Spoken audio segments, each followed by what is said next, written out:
His home, his best friend, cruelly snatched away.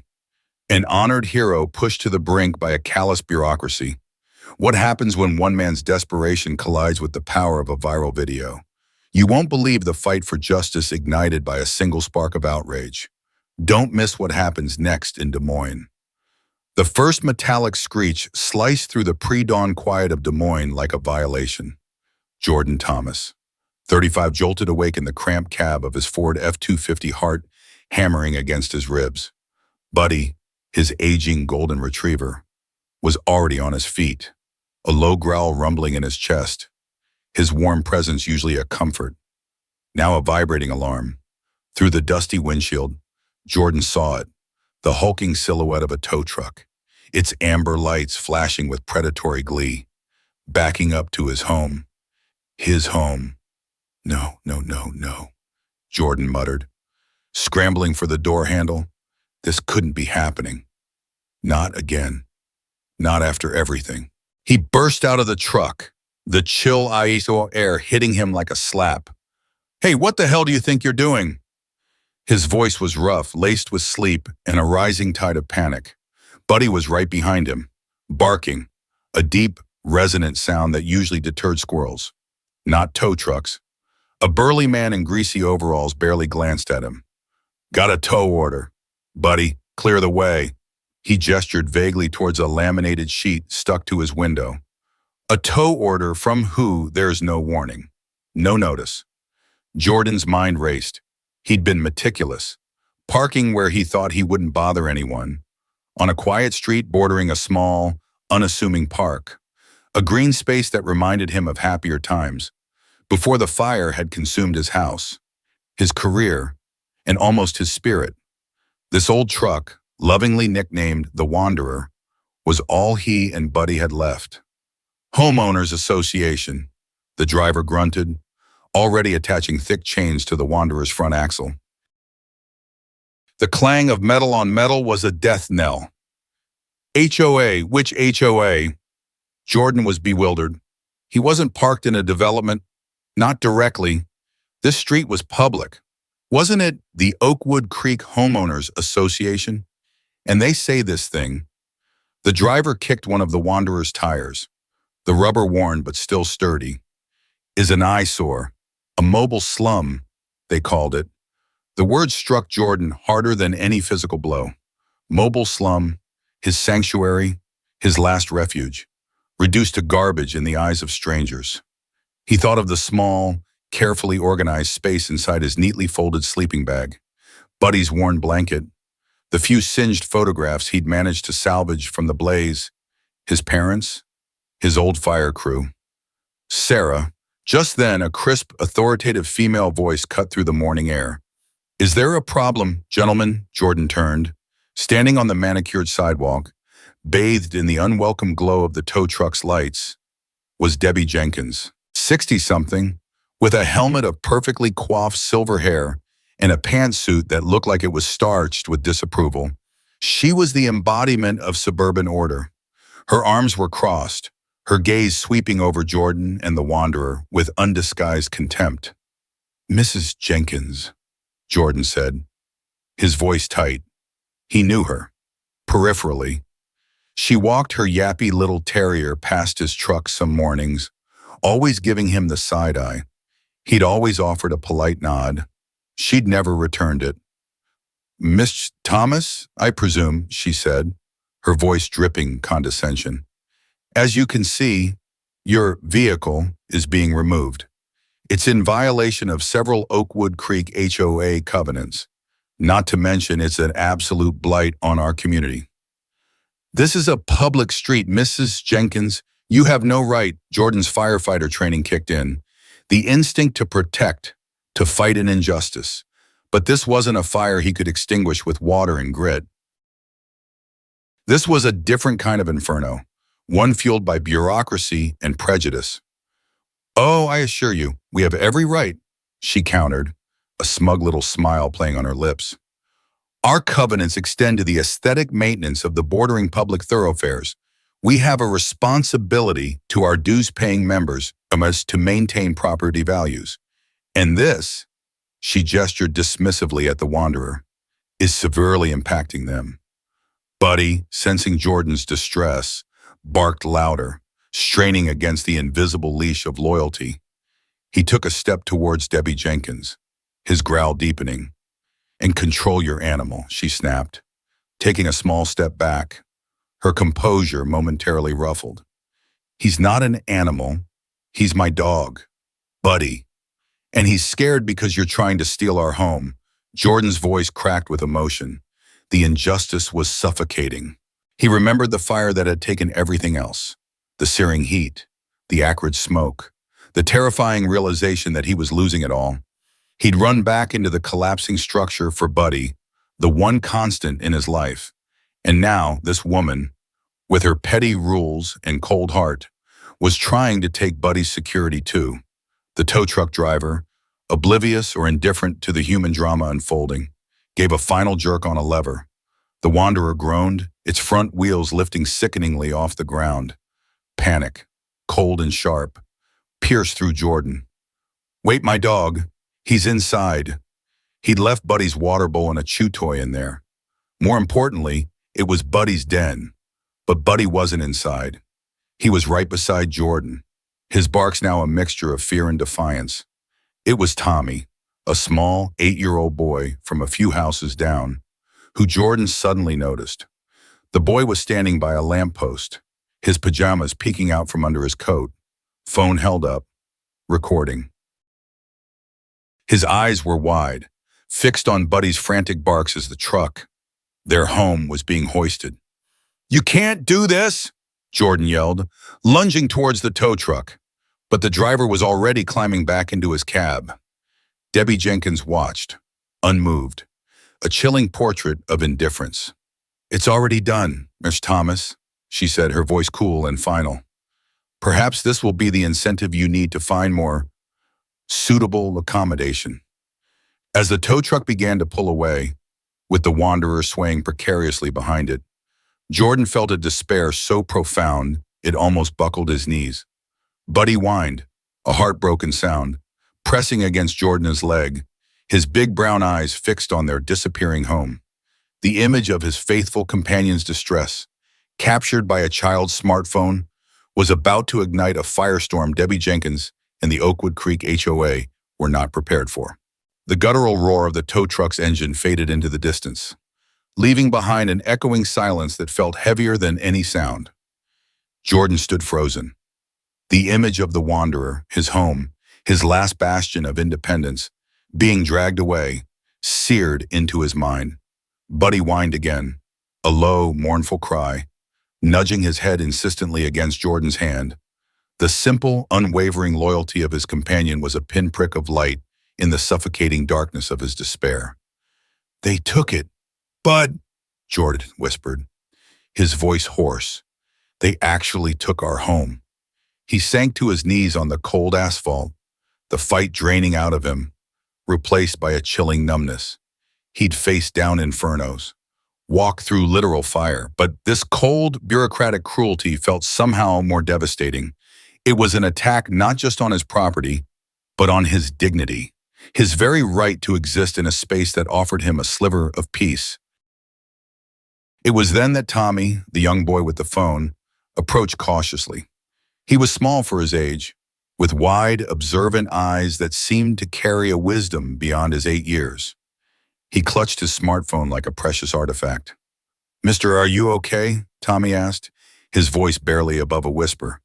Buddy, despite his own distress, managed a weak tail wag in the boy's direction. Jordan looked up, trying to muster a reassuring smile that felt like a grimace.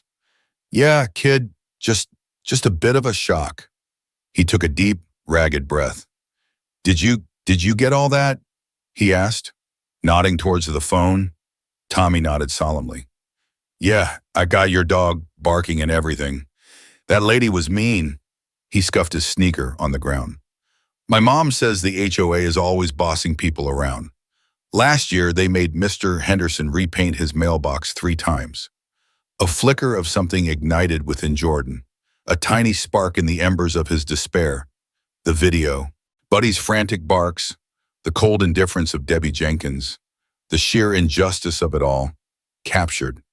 Can I, can I see it? Tommy readily held out the phone. Jordan's hand trembled slightly as he took it. The footage was shaky, as expected from a child's hand, but the rawness of the moment was undeniable.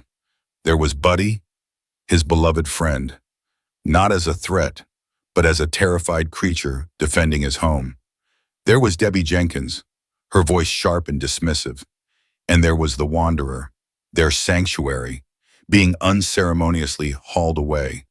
The audio was surprisingly clear. Buddy's barks were heartbreakingly distinct, a soundtrack to their displacement. This is powerful, Tommy, Jordan said, handing the phone back. A new resolve began to solidify within him, pushing back against the despair. He wasn't just a victim. He was a former firefighter, trained to run towards trouble, not away from it. And Debbie Jenkins had just started a blaze. "What are you going to do?" Tommy asked, his eyes full of concern. "I don't know yet, son," Jordan admitted, "but I'm not going to let them get away with this." He stood up, dusting off his knees. The numbness was receding, replaced by a slow-burning anger. "First, I need to find out where they took my truck. And then," he looked down at Buddy, who gazed up at him with unwavering trust. "We fight back." His first calls were to the Des Moines Police Department. He explained the situation, his voice calm but firm. The dispatcher was sympathetic but ultimately unhelpful.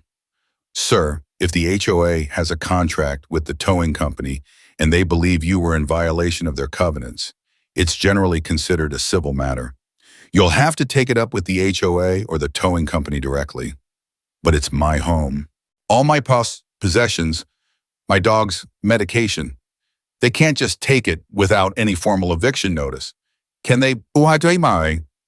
Typically, vehicle towing for parking violations, even on public adjacent streets claimed under HOA purview, has different notification requirements than a residential eviction from a house or apartment.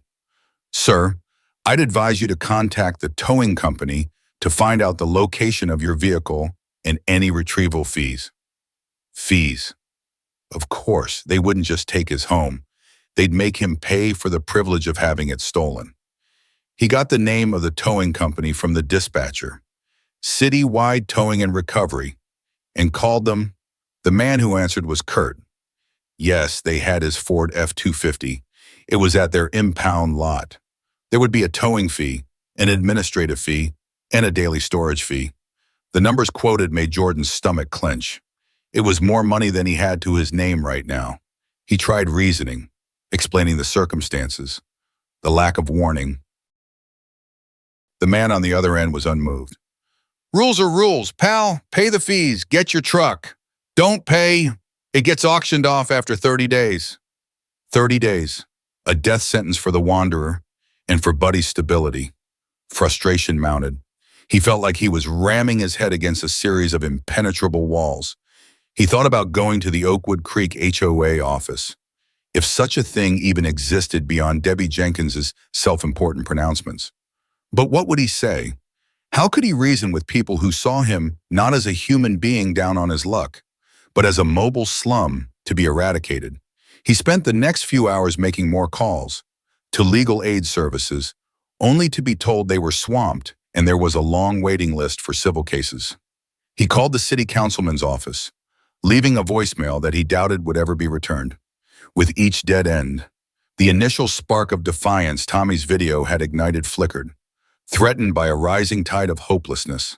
Buddy, usually so energetic, lay listlessly at Jordan's feet in the small patch of sun where the Wanderer used to provide shade. He'd barely touched the water Jordan had found for him in a discarded plastic bottle. The dog's quiet suffering was a constant, painful reminder of what they had lost and what was at stake. As the afternoon wore on, the reality of their situation began to truly sink in. They were homeless, truly homeless, for the first time before the Wanderer had been their shield. Now they had nothing but the clothes on their backs and a growing sense of outrage. Jordan sat on a park bench, watching children play, their laughter a stark contrast to the turmoil in his soul. He pulled out his own aging smartphone, its screen cracked but functional. He looked at the picture he had of Buddy as a puppy, then at the singed photo of his old fire crew he kept in his wallet, a reminder of a time when he was strong, capable, a protector. What would those men think of him now, defeated by a homeowners association? Then, he remembered Tommy's video again. He thought about the clarity of Buddy's distressed barks, the visual of their home being wrenched away. He thought about Debbie Jenkins' callous words. An idea, audacious and risky, began to form.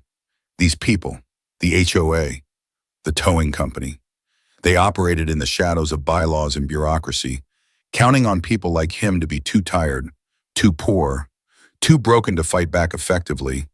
What if he dragged them into the light, the local news channels, social media? He'd always been a private person. Even before the fire, the thought of putting his life, his struggles, out there for public consumption was daunting. But the image of Buddy's mournful eyes, the memory of the tow truck's chains biting into his home, it was a powerful motivator. They called us a mobile slum, Buddy, Jordan murmured, stroking the dog's soft ears. Buddy looked up, thumping his tail weakly, as if sensing the shift in Jordan's demeanor.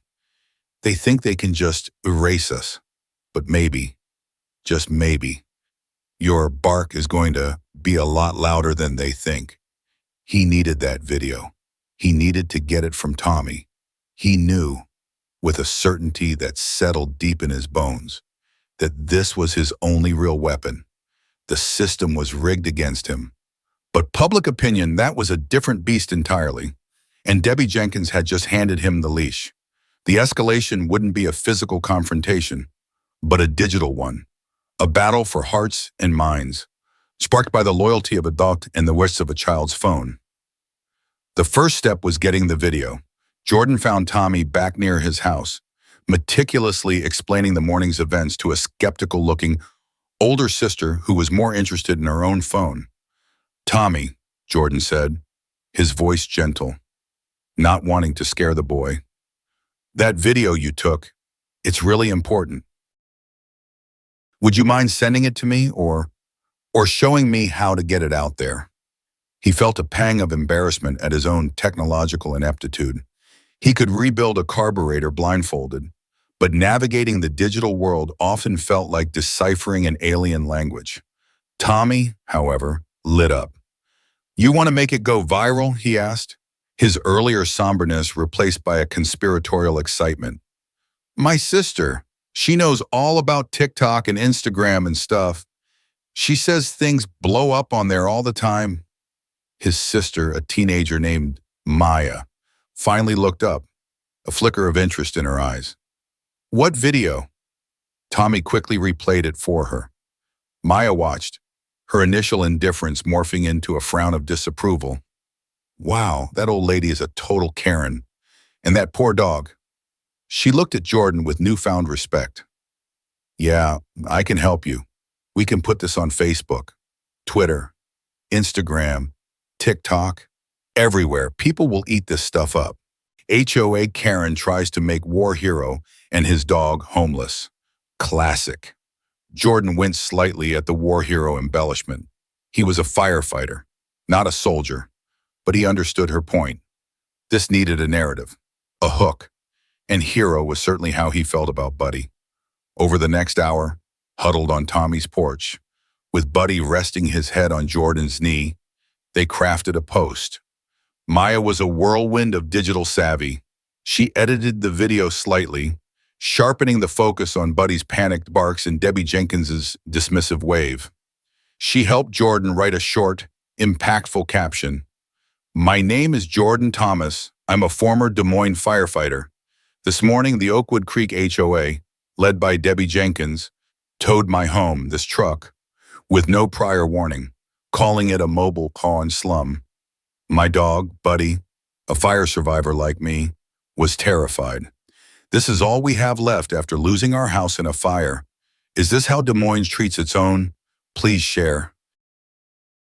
Des Moines HOA with justice for Jordan and Buddy, that dog in distress, harsher HOA overreach. Maya showed him how to post it across multiple platforms. Now we wait, she said, a glint in her eye, and we share it with every local Des Moines group I can find. Jordan felt a knot of anxiety tighten in his stomach. This was it. No turning back. He'd laid his life, his vulnerability, bare for the world to see. What if no one cared? What if it backfired? He didn't have to wait long. Within minutes, the first comments started trickling in. This is outrageous. That poor HOA tyrants. Then came the shares, dozens, then hundreds. His phone, usually silent for hours, began to buzz incessantly with notifications. Maya was watching the numbers climb with glee. It's starting. Jordan, look at this. It's already got over 1,000 views on TikTok. By late afternoon, Justice for Jordan and Buddy was trending locally on Twitter. People were tagging the city of Des Moines, local news outlets, even national animal rights organizations. Comments poured in, a tidal wave of support and indignation. Many shared their own frustrating experiences with HOAs. The Oakwood Creek HOA tried to fine me $200 because my garden gnome was too whimsical, one user posted. Debbie Jenkins. She's infamous in this neighborhood. Power Trip doesn't even begin to cover it, wrote another. The Des Moines Register's online portal featured a small blurb. Video of alleged illegal tow and distressed dog by local HOA sparks online outrage. It included a pixelated still from Tommy's video. Jordan felt a dizzying mix of emotions, gratitude for the outpouring of support, vindication that he wasn't alone in his anger, but also a growing unease. He wasn't used to this kind of attention. He was a man who preferred the quiet company of his home and the solitude of the open road, even if that road had temporarily ended in his truck. Buddy, oblivious to his newfound internet fame but keenly aware of Jordan's shifting moods, licked his hand, whining softly. Jordan scratched behind his ears. It's for you, boy, he murmured. It's all for you, ah. Then came a call from a blocked number. Mr. Thomas, a nervous-sounding male voice asked. Yes, this is Arthur Pendleton, legal counsel for the Oakwood Creek Homeowners Association. Jordan's heart leaped. Legal counsel. They were definitely feeling the heat. We've been made aware of a video circulating online, Pendleton continued, his voice tight. And frankly, the HOA is very concerned about the narrative being presented. The narrative? Jordan's voice was steely. The narrative is what happened. Mr. Pendleton, your client, Mrs. Jenkins, illegally towed my home and terrorized my dog. Now, illegally is a strong word. Mr. Thomas, Pendleton said quickly, there are covenants, bylaws that allow you to seize a man's home from a public street without due notice. Bylaws that allow you to traumatize an animal. I doubt any court in Iowa would see it that way, especially with the public sentiment being what it is. Jordan was surprised by his own firmness. The support online had given him a backbone he hadn't realized he possessed. There was a pause on the other end. Jordan could almost hear the gears turning. The HOA is prepared to discuss a resolution. Mr. Thomas, perhaps the immediate return of your vehicle, and we could overlook any outstanding fees as a gesture of goodwill, given the misunderstanding. Misunderstanding, Jordan almost laughed. This wasn't a misunderstanding. It was a blatant abuse of power, a gesture of goodwill, more like a desperate attempt at damage control. A gesture of goodwill isn't going to cut it. Mr. Pendleton, Jordan said, his gaze hardening. My truck isn't just a vehicle, it's my home. It contains irreplaceable personal belongings, memories from before the fire. And Buddy isn't just a dog, he's my family. This wasn't just an inconvenience. This was an act of cruelty and intimidation. He thought of the tow fees he couldn't pay, the stress, the fear.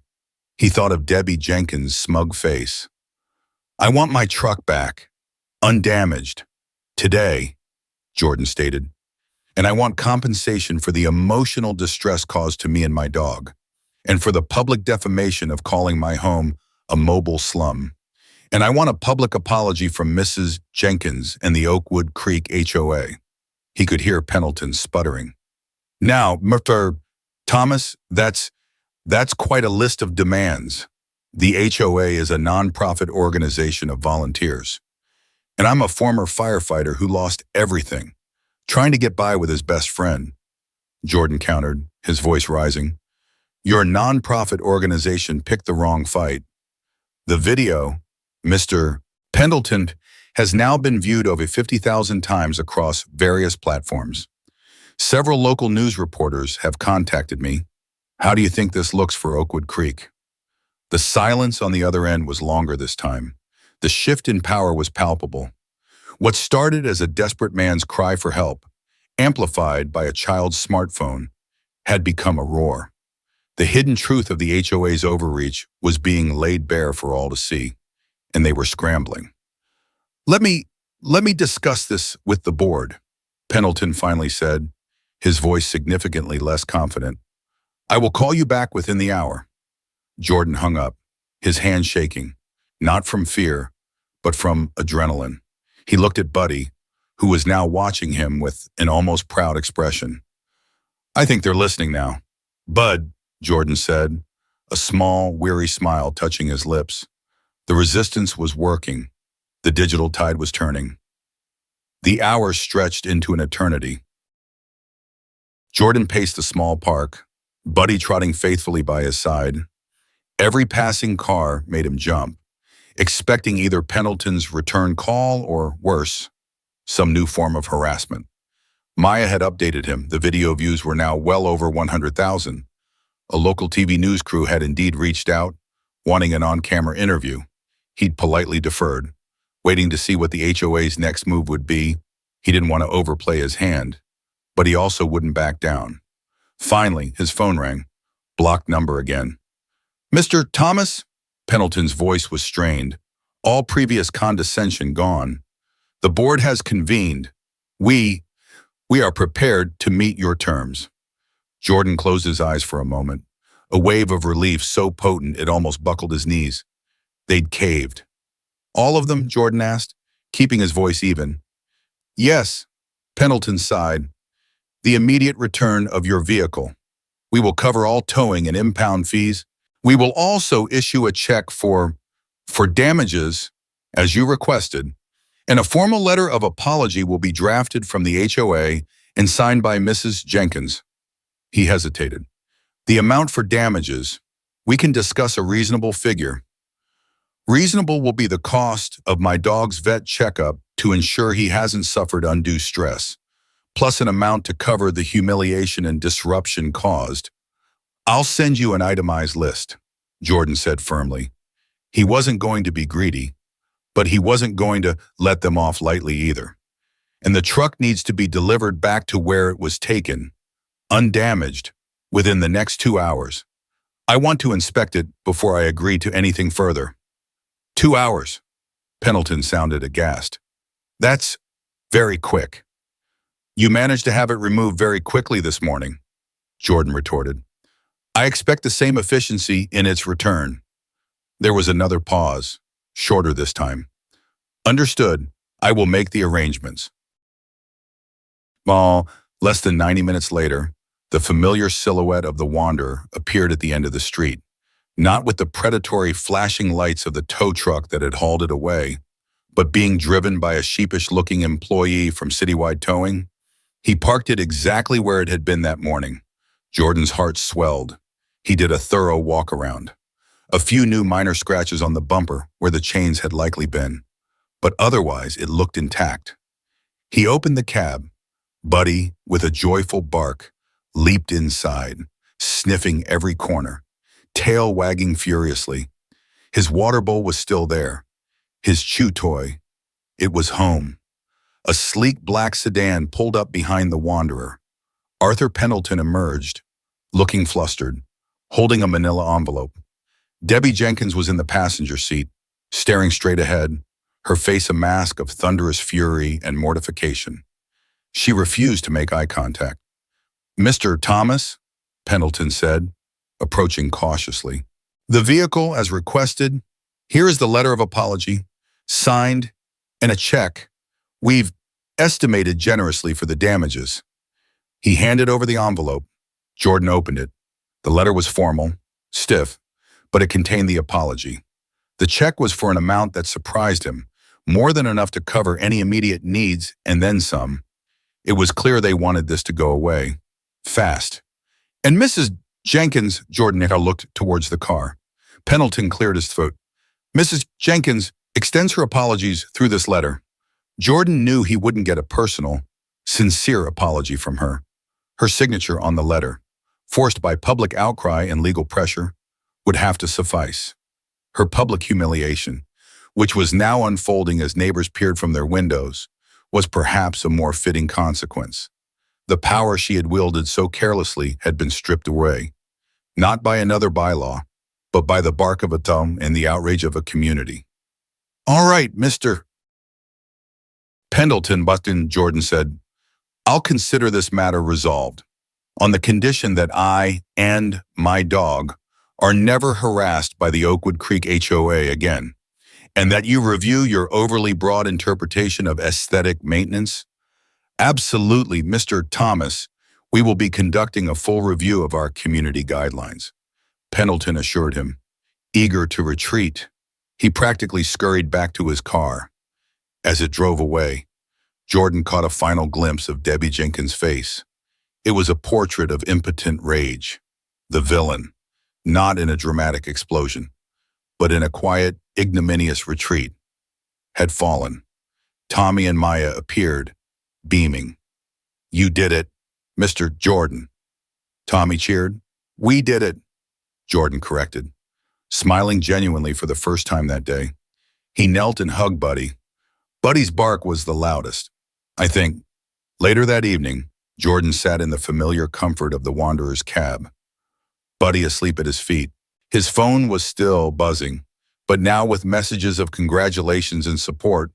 The local news had run a follow-up. HOA backs down after online uproar over towing a veteran firefighter's truck home. They'd even used the veteran firefighter angle, which still made him slightly uncomfortable but had undeniably helped. He looked out at the quiet Des Moines street. It felt different now. He wasn't an outcast, an eyesore. He was a man who, with his loyal dog and the unexpected help of a child and the anonymous power of the internet, had stood up to injustice and won.